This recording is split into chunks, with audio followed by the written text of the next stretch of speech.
Michael Flynn's resignation as National Security Advisor after only just over 3 weeks on the job had been brewing for days. The retired general had become a lightning rod for criticism over his ties with Russia. It was a relationship dating back to 2015 when Flynn sat right next to Vladimir Putin at a dinner in Moscow. But it was December 29, 2016 that became the beginning of the end for Flynn.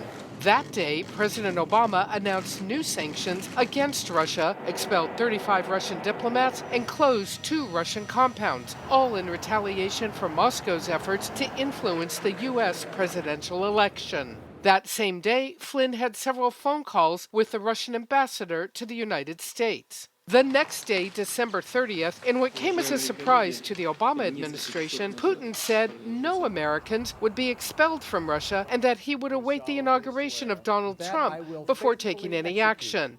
Then, President-elect Trump celebrated with a tweet, "Great move on delay" by V. Putin. "I always knew he was very smart." January 12th, Washington Post columnist David Ignatius first reports that Flynn had those phone calls with the Russian ambassador.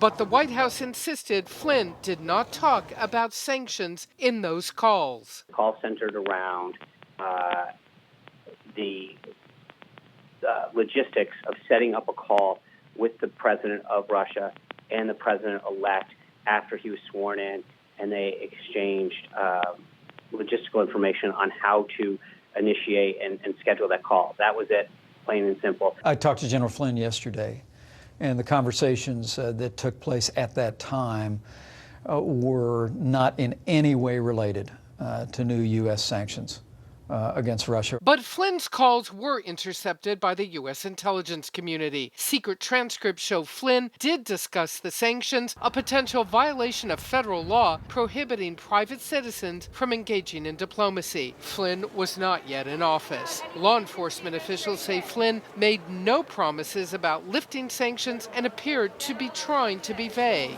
Alarmed, on January 26, the Justice Department attempted to warn the White House. Acting Attorney General Sally Yates told White House counsel Don McGahn that Flynn misled the administration about his communications with the Russians and was potentially vulnerable to blackmail.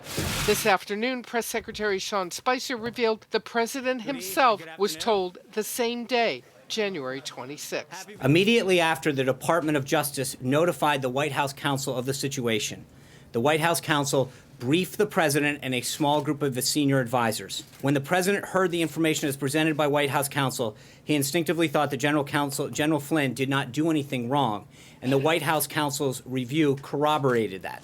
Last Friday, after the Washington Post first revealed to the public what those transcripts contained, the president said this. What do you make of reports that General Flynn had conversations with the Russians about sanctions before you were sworn in?